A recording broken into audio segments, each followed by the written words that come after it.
Dios te bendiga otra vez. Estamos aquí para adorar a nuestro Señor. ¿Quién ha venido esta mañana a adorar a nuestro Señor? ¿Quién ha venido esta mañana a adorar a nuestro Señor? Amén. Pasado el día de reposo, al amanecer del primer día de la semana, vinieron María Magdalena y la otra María a ver el sepulcro. Y hubo un gran terremoto, porque un ángel del Señor descendió del cielo y llegando, removió la piedra y se sentó sobre ella. Su aspecto era como un relámpago, y su vestido blanco como la nieve. Y de miedo de los guardias temblaron y se quedaron como muertos. Mas el ángel respondiendo dijo a las mujeres: no temáis vosotras, que yo sé que buscáis a Jesús, el que fue crucificado.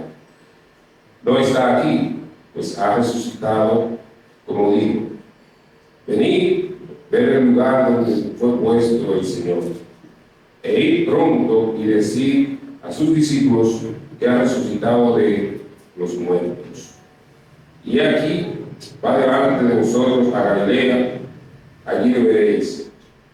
He aquí os lo he dicho. Entonces ellas salieron del sepulcro con temor y gran gozo, fueron corriendo a dar las nuevas a sus discípulos, y mientras iban a dar las nuevas a los discípulos, he aquí Jesús salió al encuentro diciendo: salve. Y ellas, acercándose, abrazaron sus pies y le adoraron. Entonces Jesús les dijo: no temáis, y dad las nuevas a mis hermanos para que vayan a Galilea y allí me verán. Padre del cielo, Padre de la gloria, gracias Dios. Sabemos que eres un Dios resucitado, Señor. Viniste a esta tierra, Señor, a morir en aquella cruz, Señor, para salvar a cada uno, Señor, de los que te hemos apartado, Señor, como único y suficiente Salvador, Dios. Sabemos y conocemos por fe, Señor, que te levantaste, Señor, de los muertos, Señor. Venciste la muerte, Señor. Venciste el pecado. Por eso nos da salvación. La salvación eterna, Señor. Confiamos, Señor, en que un día estaremos cultivados, Señor, para adorarte por la eternidad, Dios. Alabamos y bendecimos, Padre, en nombre de Jesús. Amén. Amén.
Poderes, potestades, tu nombre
Miraste la gran expansión, tu lienzo del Creador, y en la oscuridad tu voz galaxias exhaló.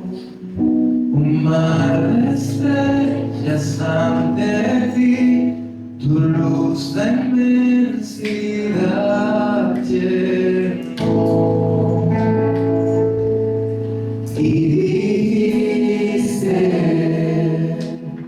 bueno es la creación declara consumado es.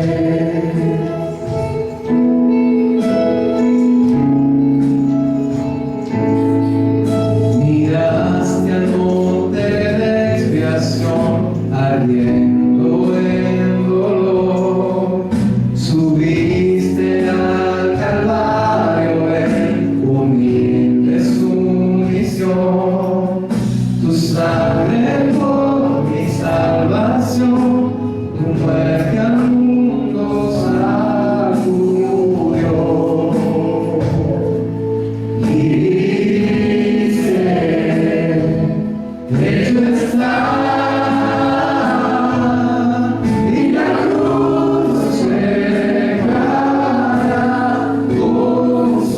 consumado es.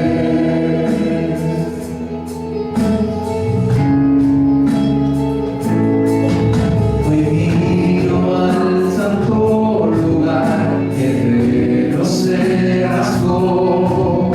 Al Rey de gracia puedo ver, pidiendo mi perdón.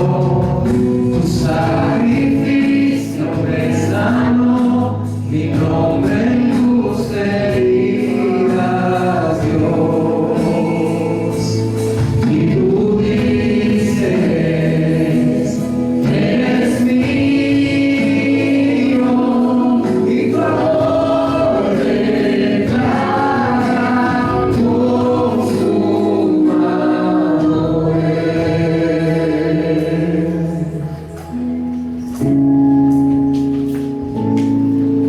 Yo miraré a la eternidad, donde no hay más dolor. Veré al Cordero que murió en gloria y esplendor. A casa tú me llevarás para ante el trono alabar. Dirás, ven a mí, y mi ser declara consumado es. Dirás, ven a mí, y mi ser declara consumado es.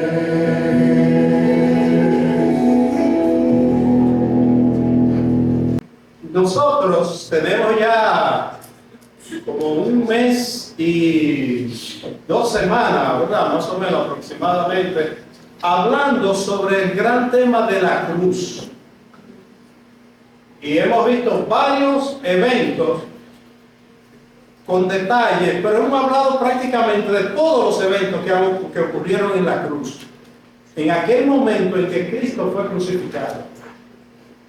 Hoy nosotros vamos a continuar hablando sobre el tema de la cruz. Y durante todos estos días nosotros hemos venido, con los hermanos que estuvieron predicando anteriormente, estaban tratando sobre la porción bíblica de Mateo 27, ¿verdad? De su verso 45 hasta el 53. Hoy vamos a seguir hablando de la cruz, pero nos vamos a ir a otro pasaje. Pero antes de irnos al pasaje que nos corresponde, vamos a hacer un repaso de lo que nos dice Mateo. que es la parte que la porción bíblica que se ha venido tratando. Mateo capítulo 27, verso 43. Perdón, 45 hasta el 53. Mateo 27, desde el 45 al 43 dice: y desde la hora sexta hubo oscuridad sobre toda la tierra hasta la hora novena. Y alrededor de la novena Jesús exclamó a gran voz diciendo: Elí, Elí, lema sabactani. Esto es: Dios mío, ¿por qué me has abandonado? Algunos de los que estaban allí al oírlo decían: este llama a Elías. Y al instante uno de ellos corrió y tomando una esponja la empapó en vinagre y poniéndole en una caña le dio a beber. Pero los otros dijeron: deja, veamos si Elías viene a salvarle. Entonces Jesús, clamando otra vez a gran voz, exhaló su espíritu. Aquí termina Mateo el relato de la vida de Jesús hasta ese momento. Lo último que Mateo dice es que por segunda vez exclama a gran voz. Nosotros, un buen dominicano, gritó, pero no nos dice qué fue lo que dijo, no nos dice qué fue lo que pronunció, cuál fue esa última palabra que Jesús dijo antes de morir, qué fue lo que él dijo. Realmente, entonces, por eso es que vamos a ir a otro de los evangelios que sí nos dice qué fue lo que Jesús dijo.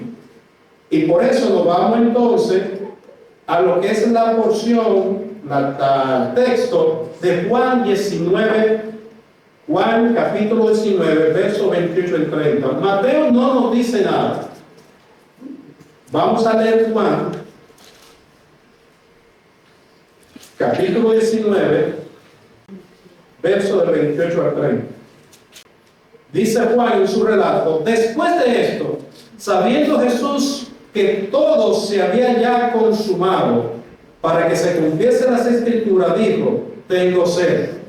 Había allí una vasija llena de vinagre. Colocaron pues una esponja empapada de vinagre en una rama de hisopo y se la acercaron a la boca.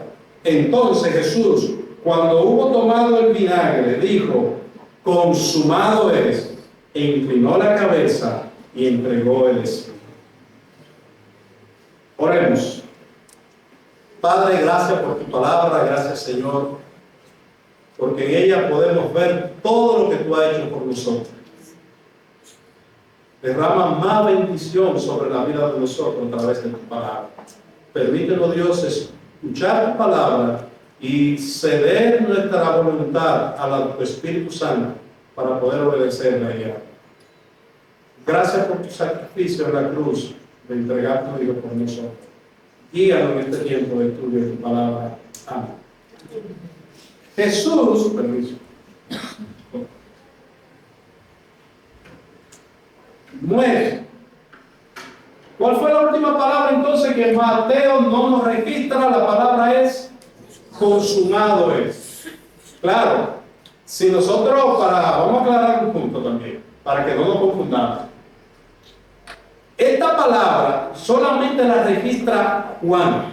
Ni Mateo, ni Marcos, ni Lucas, que son los otros evangelios, la nombran. Al contrario, Lucas dice que Jesús, su última palabra fue: Padre, en tu mano encomiendo mi espíritu, y que murió posteriormente. Bueno, eso no significa que uno de los dos esté equivocado.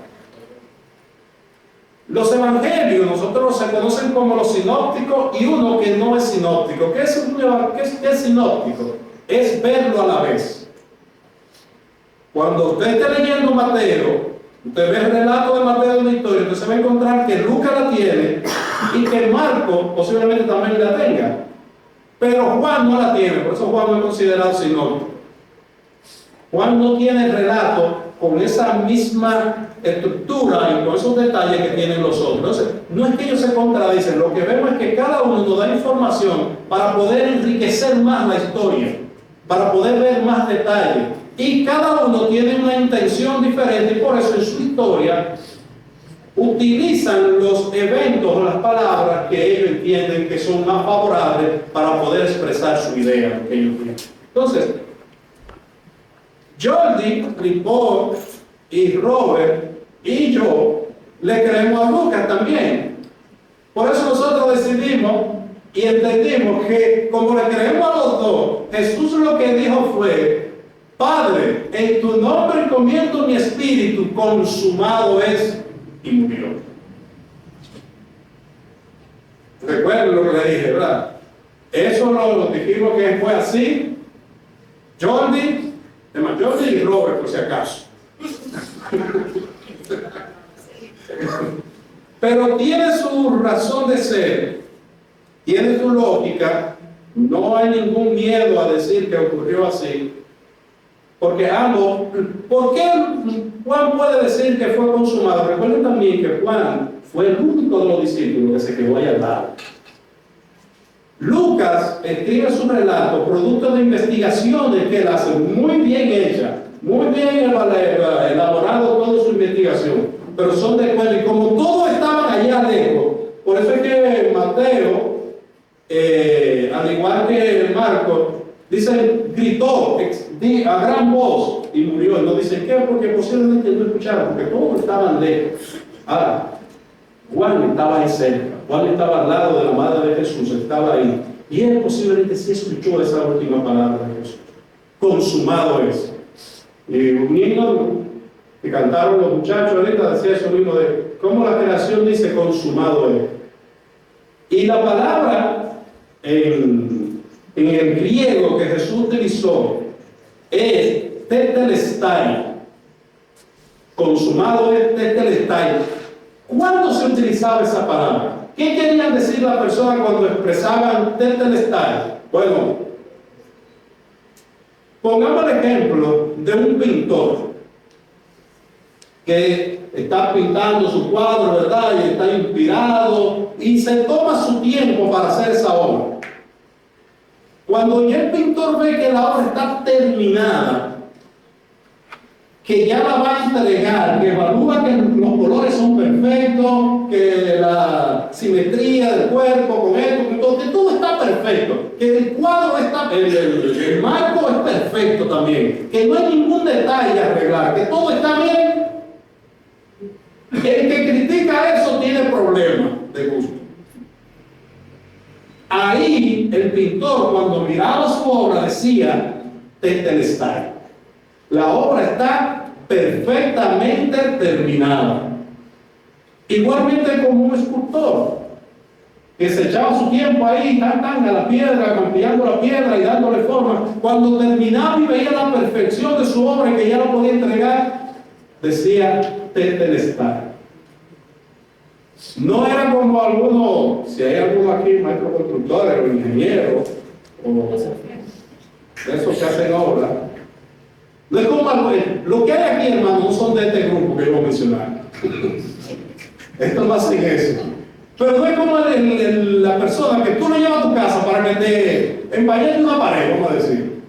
Y él viene y te dice, te lo voy a entregar el sábado. Ok, tú vas el sábado a recibir, y cuando tú llegas allá, él te dice, mire, está lista, lo único que yo voy a venir pasado mañana para darle una terminación. ¿Verdad? Eso ocurre mucho, ¿verdad? No, eso no es tetelestai. Tetelestai es que ya no hay más nada que hacer, todo está perfecto. Y eso fue lo que Jesús dijo en ese momento antes de entregar su vida, de volver al Padre.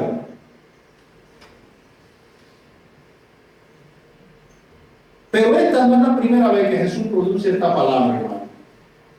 En Juan, capítulo 17 y 44, cuando Jesús está ahí orando en Getsemaní, Jesús le dice al Padre, orándole al Padre: Padre, yo te he glorificado en la tierra, habiendo tetelestai la obra que me diste que hiciera.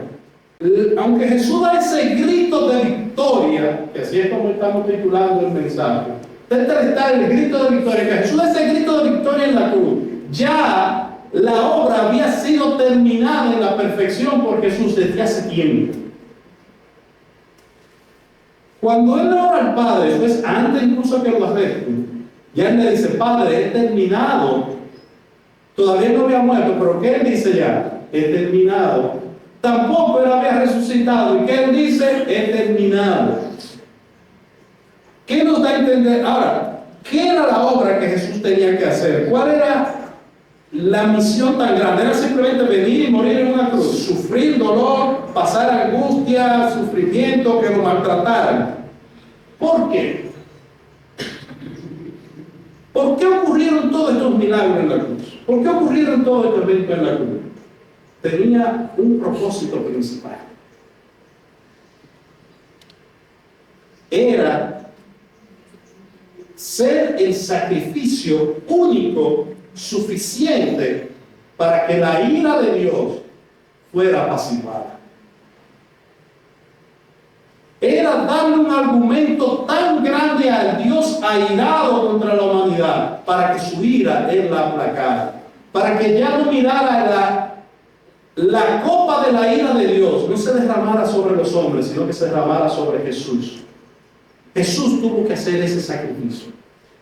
Jesús tuvo que venir a cumplir ese propósito de morir. Ahora, ¿por qué era que Dios estaba airado? ¿Por qué era que Dios había ya determinado que el hombre era merecedor de la pena de muerte?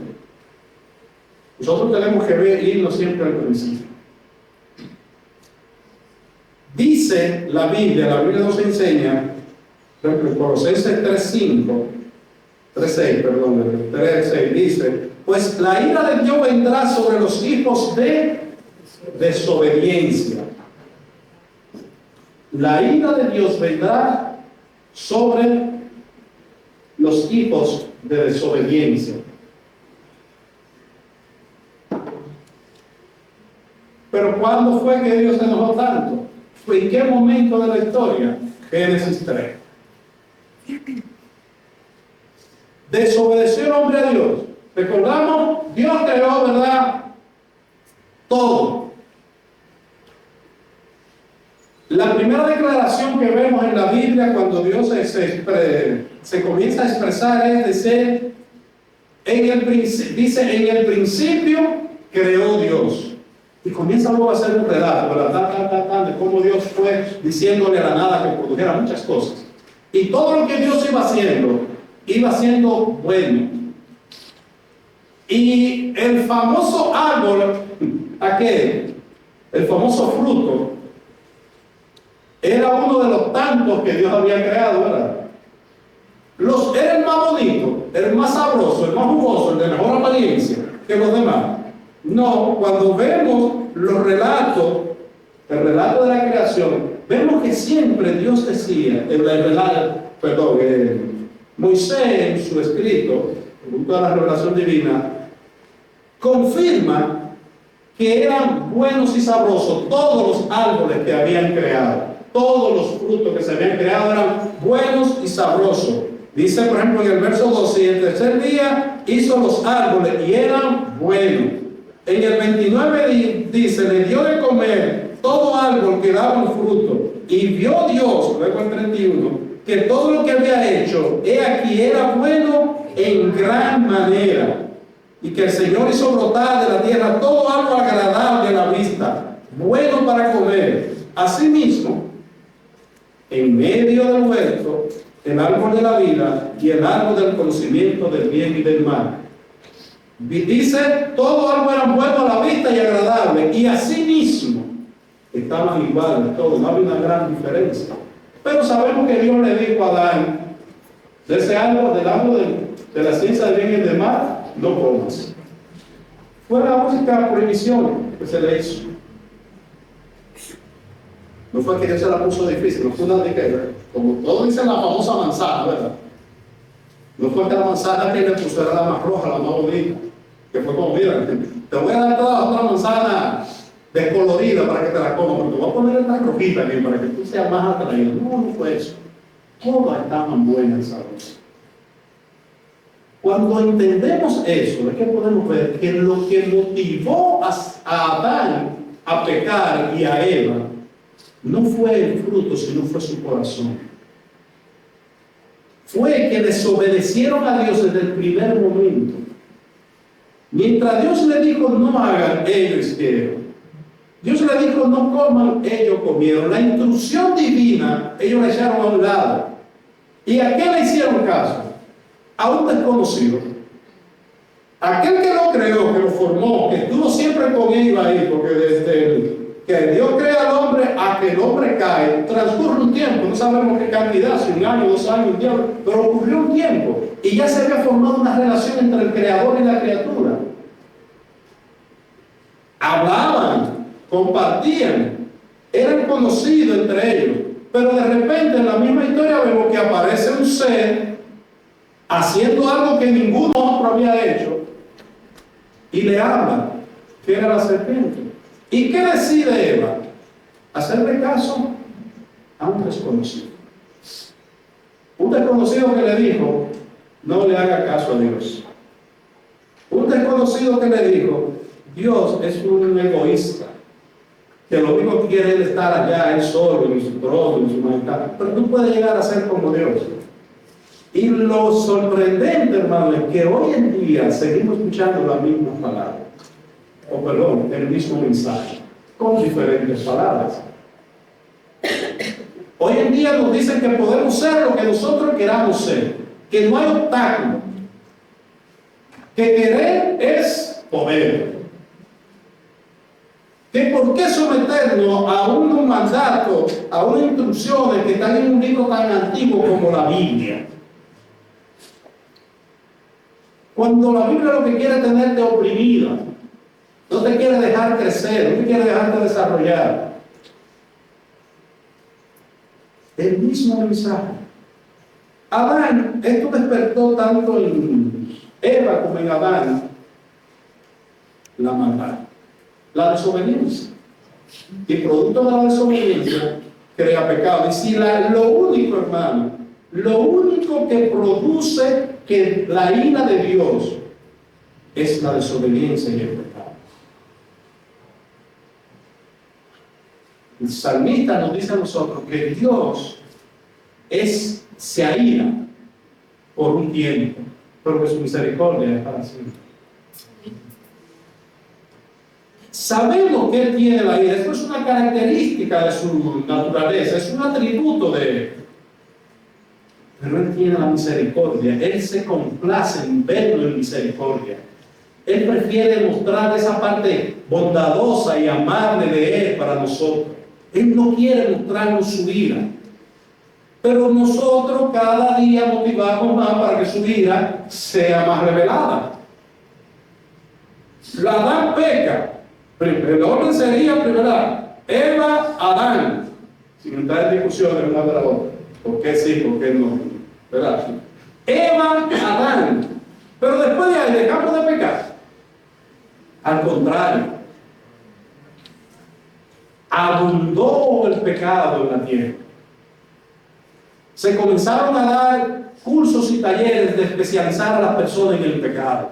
Hasta maestría y posgrado y doctorado se estaban dando de cómo pecar. Nos volvimos expertos en el pecado.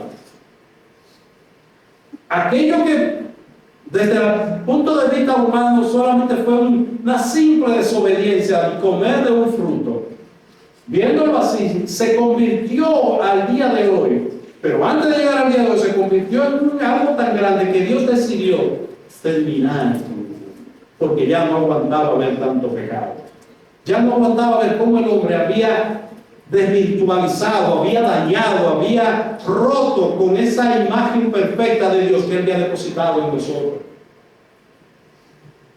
La creación, lo que Dios tuvo que hacer por culpa del pecado con la creación. Entonces, imagínate cómo reaccionaría. Claro, la ira del hombre y la ira de Dios no tiene comparación, pero tratando de ilustrarlo, ¿cómo reaccionaría un pintor que lleva 6 meses ahí dibujando, corrigiendo, arreglando, y cuando ya dice terminé, ¿verdad? Terminé, viene uno y dice, esto aquí está mal, vamos a pasar estas rayas, y le da un pincelazo. ¿Qué usted cree que haría ese pintor? ¡Ay, qué chulo, qué bonito! ¡Qué bonito, ¿verdad? Le va a producir vida, porque su obra perfecta fue dañada. Eso es lo que hace que la ira de Dios se haya revelado en contra de los hombres pecadores. Eso es lo que conllevó a que nosotros nos volviéramos culpables delante de Dios. Esa desobediencia fue lo que provocó que Dios luego le dijera a Adán y a Eva: sálganse del paraíso y no coman más del fruto de la vida, porque ya conocen el pecado y no van a vivir para siempre. Producto de ese pecado, volverás al polvo de donde saliste, porque polvo eres, entonces al polvo volverás. En el plan de Dios estaba que el hombre viviera.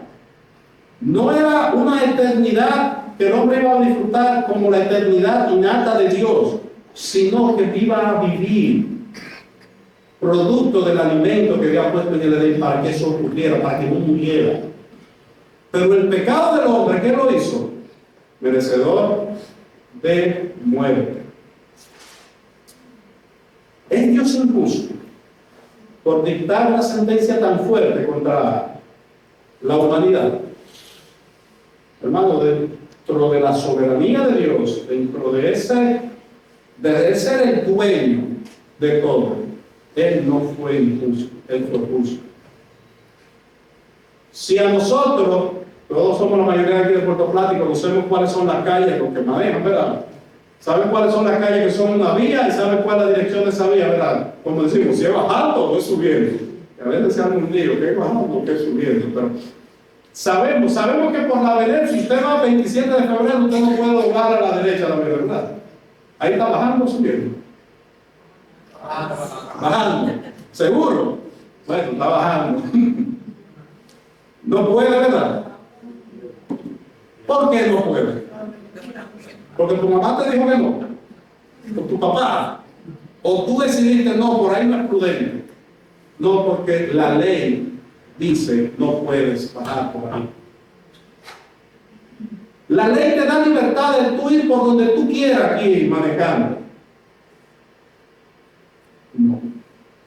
Tú tienes la libertad, pero no de por donde tú quieras, sino por donde la ley te permite que tú vayas. Dios le dio libertad al hombre de que disfrutara el Edén en toda su plenitud, excepto de esa obra que tenía que hacer.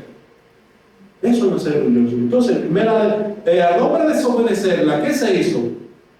Violentó la ley. Y si violenta la ley, ¿qué le corresponde? Si cuando tú doblaste ahí, y pasaste casi llegando allá a la bomba, a la iglesia, antes de llegar al metro, te encuentras con un amén que viene subiendo, ¿qué va a pasar contigo?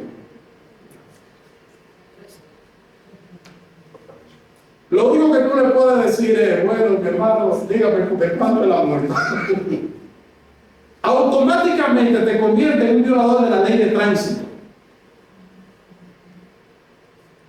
Merece la condena que la ley de tránsito tiene para esa violación que tú haces.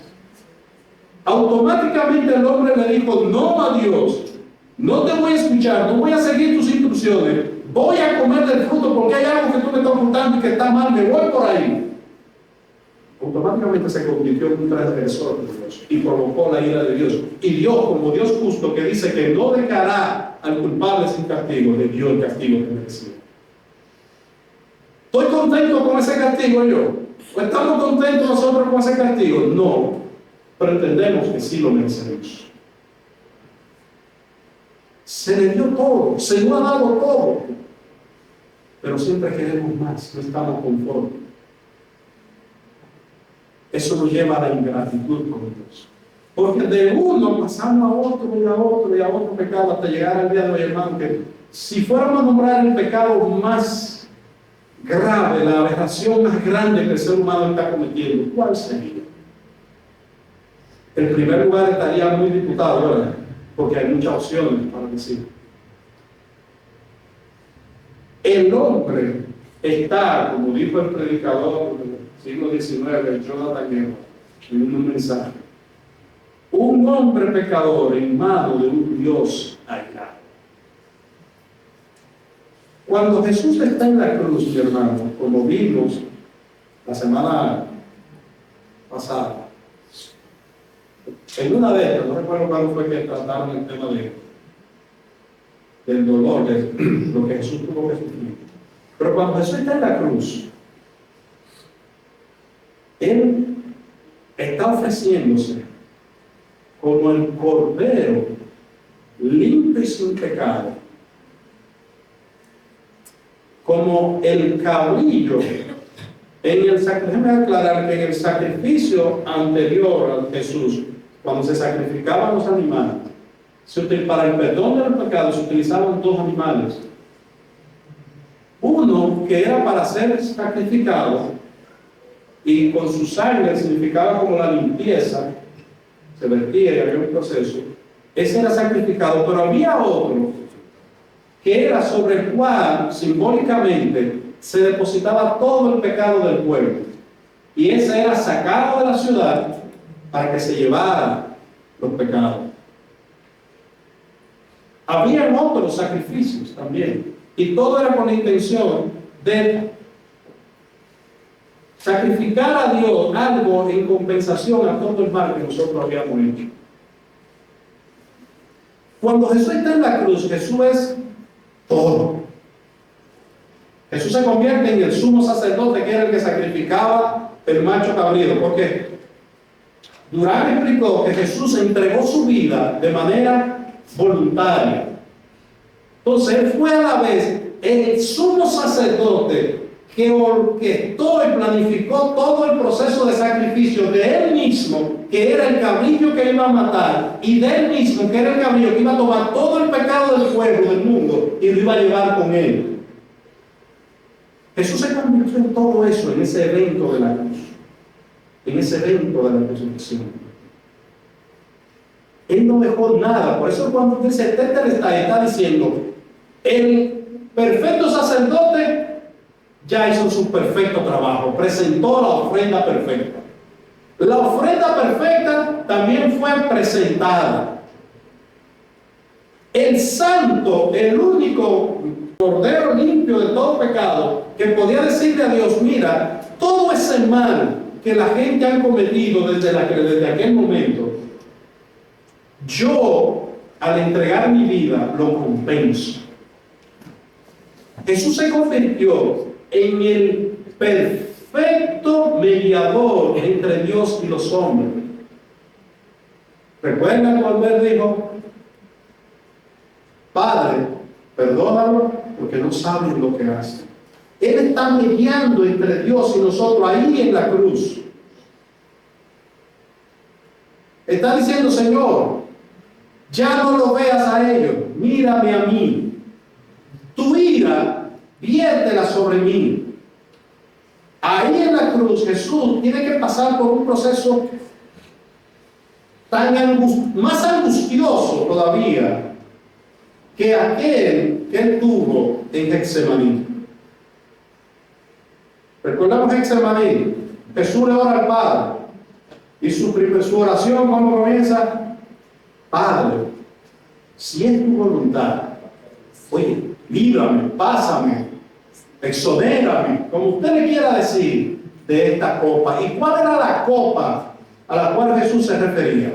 No era el castigo de los romanos, no eran los latigazos. Aunque esto es preocupante, porque Él en su omnisciencia de Dios sabía todo lo que humanamente iba a sufrir, todo el daño que le iban a hacer a su cuerpo. Pero esa no era su preocupación, sino la copa de la ira de Dios. El Padre, el Dios enojado, que iba a verter toda su ira sobre Él.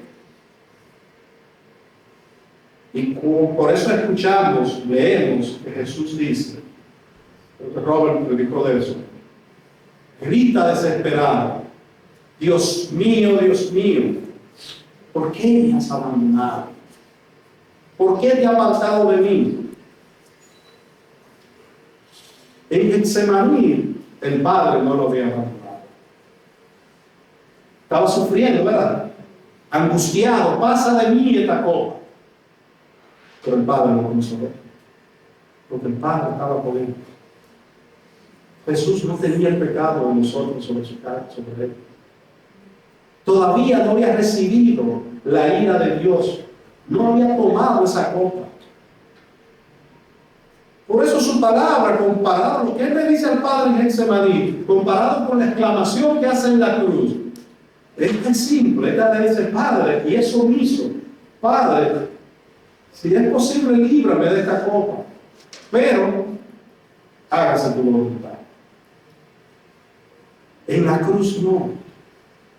En la cruz estaba solo, sufriendo todo el dolor de que el Padre se había separado de él. Y nosotros, hermanos, tenemos que entender eso. Todo lo que estamos sufriendo hoy en día fue porque nosotros, representados por Adán y luego perfeccionados por nosotros, nos separamos de Dios.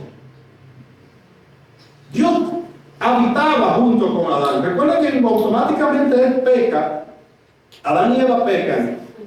Se escucha que Dios andaba en el paraíso y ellos lo sienten, porque ya ellos conocían y se esconden. Es decir, había una relación estrecha entre Dios y el hombre. Se podía disfrutar de esa plenitud, de la divinidad, habitar con el hombre. ¿Qué dice Dios? Vete del paraíso, no podemos habitar juntos. Y por no habitar junto con Dios es que estamos como estamos hoy en día. Separados de la presencia de Dios, lo único, separados del control de Dios, separados de la dirección de Dios, lo único que nosotros podemos hacer es crear más maldad tras maldad, tras maldad, tras maldad. Y eso nos hace cada día más merecedores y merecedores y merecedores del castigo divino. Pero Dios, en su misericordia, dijo lo que se conoce como el pacto de la Trinidad. La Trinidad hizo un pacto. Porque recuerden, el salmista dice que Dios se enoja porque su enojo no es para siempre. Su misericordia no es para siempre. La Trinidad dice Padre. El Padre dice: estoy enojado, el hombre merece la muerte. Y le dice al hijo: hijo, tenemos que resolver eso. Soy yo creando un ambiente. ¿Qué vamos a hacer? Ve y vive de una manera tal. Hazte hombre. Sacrifícate por el hombre, para yo derramar toda mi vida sobre ti, para salvarlo a Dios. Porque en su misericordia Dios no iba a querer destruir su creación. No porque nosotros lo merecemos, porque por ahí andan muchos diciendo que Dios depende de nosotros. Por ahí andan enseñando de que hay una canción cristiana, voy a decir cuál es directamente, no recuerdo bien el nombre, pero dice que Dios, la idea es como que tú bajaste del cielo porque tú necesitabas de nosotros. Hermano, eso no es verdad. Dios no necesita de nosotros, pero Dios nos ama. Y en esto mostró Dios su amor para con nosotros, que envió a su Hijo unigénito para que muriera por nosotros, siendo nosotros pecadores. ¿Algún momento de ira tuya tú has pensado en perdonar ahí en ese momento a la persona que te ha ofendido, que ha sido el causante de tu ira? No. Eso te dura un par de días, ¿verdad? En ese momento tú lo único que piensas son 1001 formas de cómo romperlo, picarlo. Si tú pudieras, tú le quitas la vida, lo rompe, lo pica, lo tritura, te lo traga y después busca palillo para limpiar. Y todavía no te queda conforme en ese momento. Pero nada, en ese mismo momento de ira que Dios tuvo por causa de la desobediencia del hombre, su misericordia estaba ahí, no solo su vida, su amor estaba ahí. Dios declaró en un acto de misericordia y de solución del problema que el hombre había creado, anunció lo que es conocido como el Productus Evangelii. Anunció la solución al problema. Le dijo a la mujer: tu simiente, la serpiente, tu simiente tendrá un conflicto. Y la serpiente, que es representada por Satanás, le hará una pequeña herida en el tobillo. Pero tu simiente, que es Jesucristo, le romperá la cabeza. Le aplastará la cabeza. Cuando Jesús dice Tetelestai, está diciendo, la profecía se cumplió. Mi muerte es solamente una heridita en mi tobillo, pero la muerte ha sido vencida. Ya la ira de Dios ha sido satisfecha. Ya el Padre puede, a través de mi sacrificio, puede volver a tener una relación con los seres humanos. Y los seres humanos pueden tener una relación con el Padre. Ya hay esperanza, ya hay salvación, ya no estamos solos bajo la mano, sobre la mano de un Dios airado, sino ya que estamos sobre la mano de un Dios que es justo y va a castigar al culpable, pero ofrece misericordia por nosotros. Consumado es. Solo Jesús podía realizar esa obra. Solo Jesús era perfecto para esa obra. Ni Elías, Adán y Eva, siendo creados en santidad, que no conocieron el pecado, lo conocieron fue después de demostraron que no eran capaces. Los hijos de Adán tampoco. Noé tampoco. Abraham, sabemos la historia. David, conocemos la historia. Moisés, sabemos que fueron hombres dedicados, llamados por Dios, y hicieron una obra que Dios les encomendó, pero pecaron.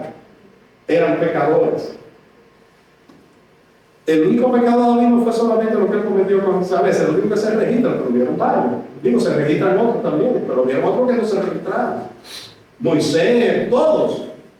Pero ¿y los 12 apóstoles? ¿Eso estaban ahí al ladito de ellos? No, tampoco.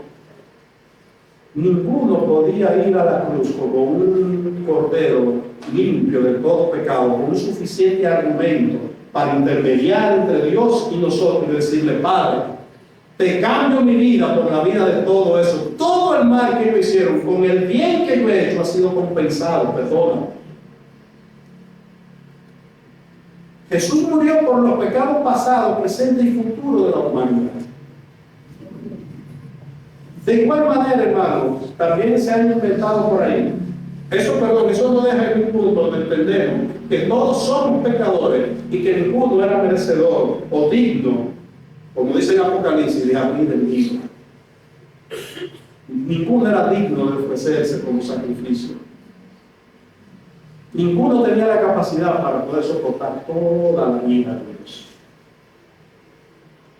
Pero aparte de eso, hay algo que el hombre tiene que hacer.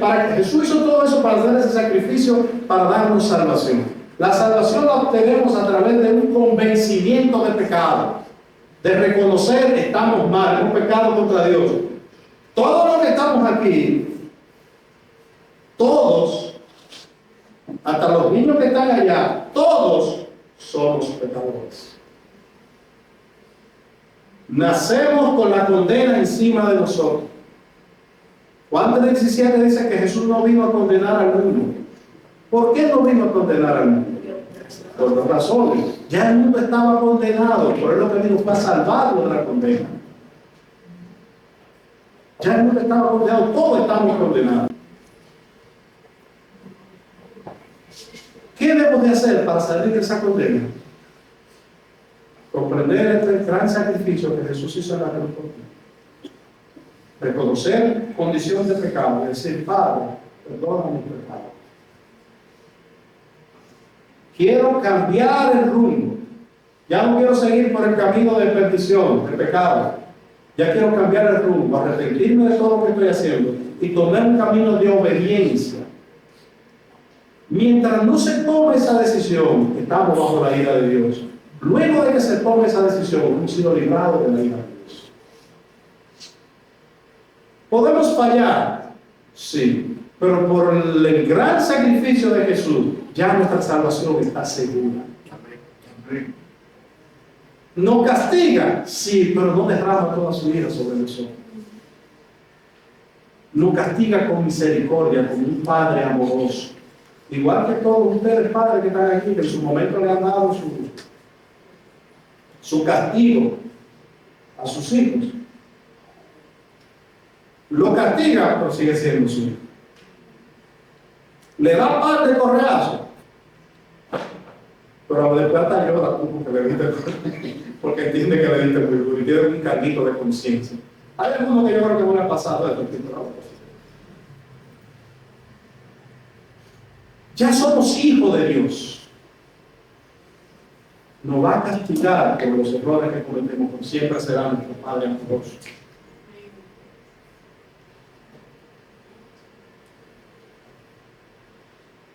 Jesús cumplió esa tarea de ser el sacrificio perfecto, ¿verdad? Único, no hay más. Para ser salvos solamente necesitamos reconocer nuestro pecado y pedirle perdón a Dios y vivir una vida. Y eso dará producto a una vida que busca la santidad. No hay que hacer una caminata de aquí a que se yo dónde. No hay que sacrificar más animales. No hay que pagar un sinnúmero de misas porque tú fuiste al purgatorio y después hay que ayudarte a salir. No hay nada más que hacer. No hay nada más que ofrecerle a Dios. Ya Dios está satisfecho con lo que Jesús hizo. Su ira ya ha sido apaciguada. El libro del Hebreo nos dice que Dios ya no quería más sacrificio de animales, ni de bestias, ni sangre, pero que sí la obra de su Hijo fue suficiente. No nos dejemos engañar. Solo a través de Jesús hay salvación. Él dijo: yo soy el camino, la verdad y la vida. Nadie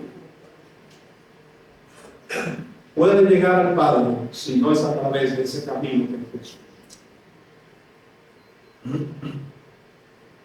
Pero también Jesús, luego de ser ese sacrificio, ese sacrificio perfecto para delante de Dios, también Jesús fue el ejemplo perfecto para nosotros. Su vida de devoción al Padre, su vida de entrega absoluta a la voluntad del Padre, quedó plasmada en la Biblia para que nosotros pudiéramos verla y pudiéramos imitarlo a Él. Fue el sacrificio, hizo lo que el Padre necesitaba. Ahora nos está diciendo, nos modeló a nosotros lo que nosotros necesitamos. Ahí, en ese momento de Jesús, Él cumplió, en ese momento de la muerte de la cruz, Jesús cumplió con toda la ley. Él cerró el capítulo de toda la ley ha sido cumplida por mí. Jesús resumió la ley en dos obras, dos acciones, ¿verdad? Primera es: amarás al Señor tu Dios sobre todas las cosas. Y la segunda es: y al prójimo como a ti mismo. Jesús mismo, para ir avanzando, Jesús mismo declara su amor por el Padre, su devoción por el Padre en ese momento de esa oración en Getsemaní. Juan 14:31 dice: pero para que el mundo sepa que yo amo al Padre, y como el Padre me ha mandado, así hago. Levantaos, vamos, mujer. Jesús cumplió todo lo que el Padre le dijo, para que el mundo sepa que Él ama al Padre y que Él hace. ¿Qué es lo que provoca la ira de Dios? la desobediencia. ¿Qué fue lo que Jesús nunca hizo? Desobedecer. Se sometió completamente a lo que el Padre le mandó. En esa obediencia mostró cuánto ama él al Padre. ¿Qué fue la primera cosa, la primera forma de resumir la ley? La primera acción, amar al Padre sobre todas las cosas, amar a Dios sobre todas las cosas. Lo amó tanto que llegó a la cruz. Lo amó tanto que sufrió en la cruz. Por amor al Padre, por obediencia al Padre. Se comprometió de una manera tal. Recuerden que a través de Jesús todas las cosas fueron hechas por medio de él, ¿verdad? Jesús se comprometió tanto con la obra del Padre que creó los árboles, posiblemente el mismo árbol, la misma especie de árbol, la cual iban a cortar para hacer la madera, sacar la madera, que iban a hacer la cruz, donde iban a sacrificar a él. Eso es compromiso. Eso es obediencia absoluta. ¿Quién creó el hierro con que hicieron los clavos? ¿Quién creó esos minerales que se pueden untar para crear los clavos? Jesús. ¿Quién le dio vida a los soldados romanos que lo iban a castigar, que se iban a burlar de él? Jesús. ¿Quién creó el golpe? Todo eso fue un esplendor de compromiso de Jesús y de amor al Padre. Pero en eso también está involucrado el amor al prójimo. Porque Jesús era hombre en ese momento. ¿Quién era su prójimo? Todos los que estaban ahí, que mientras él estaba colgado en la cruz, muriendo por ellos, uno le dijo de los que estaban al lado, pero si tú eres el Hijo de Dios, sálvate tú mismo y sálvame a nosotros. Otros pasaban por ahí y lo miraban y decían, mira esto, que se puso a decir que iba a destruir el templo en 3 días y después iba a restaurar, y mira ahora dónde está. ¿Por qué no te salva? Otros decían, pero mira el rey de los judíos. ¿Cómo es que el rey está muriéndose ahí sacrificado, dejándose sacrificar por un grupo de soldados?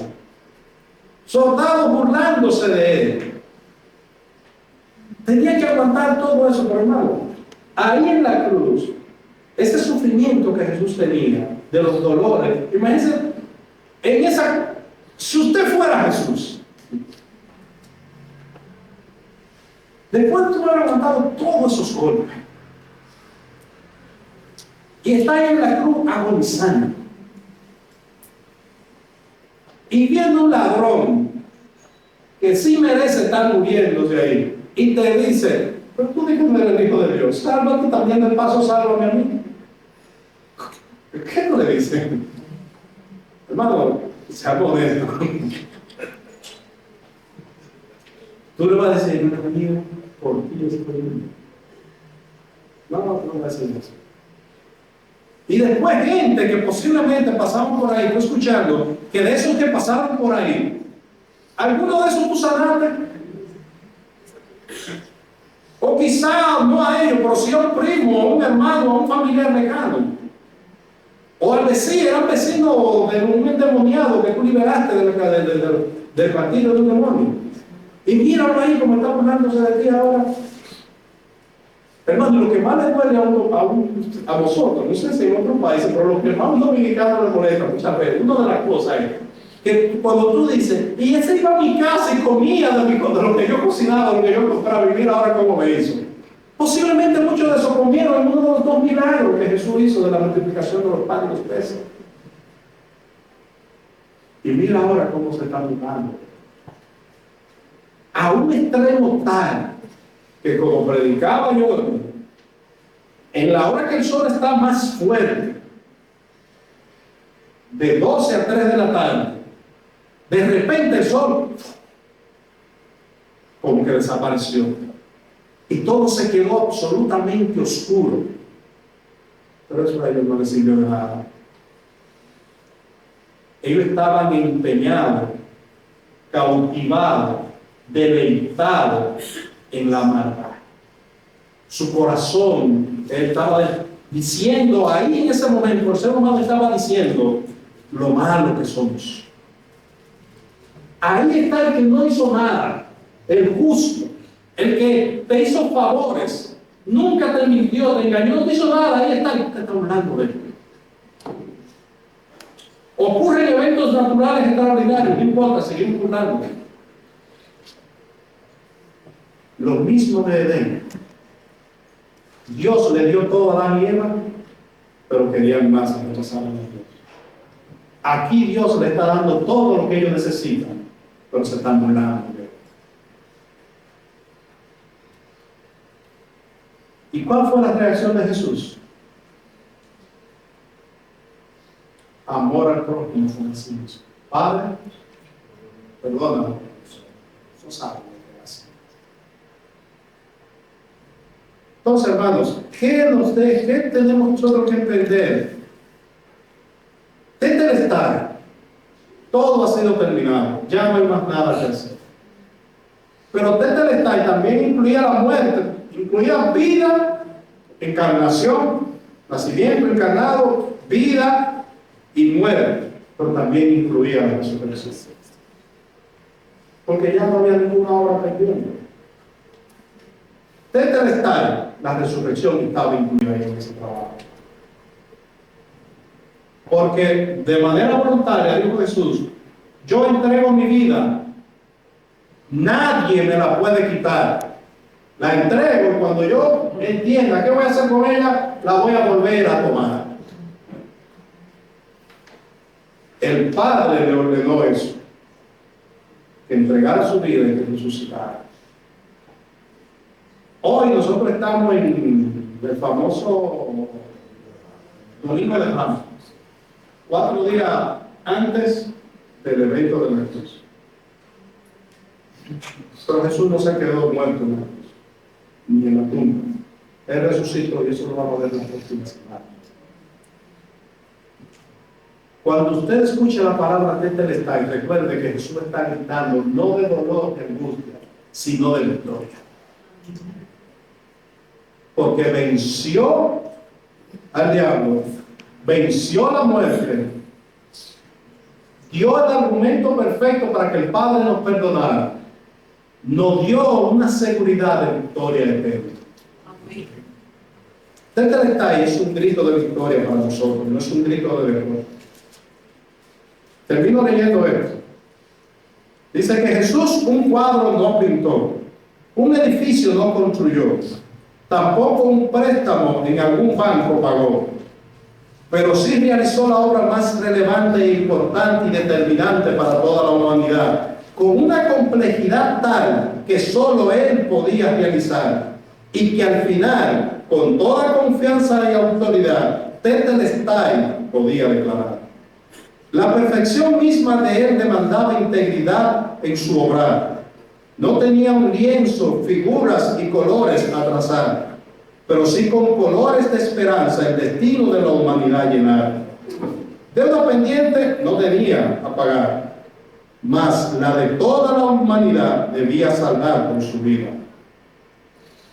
Su vida fue el precio a pagar, que con todo poder y autoridad Él decidió entregar, y cuando quiso la volvió a tomar. Con su vida, ejemplo nos dio. Con su muerte, de la ira nos salvó. Su resurrección, esperanza de que regresará tenemos, y de que en la eternidad de su gloria podremos disfrutar. Tetelestai, Cristo ha ganado y venció por nosotros. Tetelestai, el Padre está satisfecho. Tetelestai, el ejemplo de vida en Jesús tenemos. Sigamos el ejemplo de Jesús como creyente, obedeciendo al Padre en todo tiempo. Oremos. Padre, en el nombre de Jesús, te alabamos y te seguiremos alabando por la eternidad. Te alabamos, Señor, porque aquellas maravillosas palabras dieron por terminada la obra que viniste a hacer, a salvar hombres pecadores, hombres y mujeres llenos de pecado y de maldad. Pero eso no limitó tu amor, Señor, para que enviaras a tu único Hijo a morir por nosotros. Permite que podamos escuchar tu palabra y entenderla y ponerla en práctica. Permite que esta mañana pueda haber salvación en la vida de aquellas personas que aún no te conocen. En el nombre de Jesús. Amén.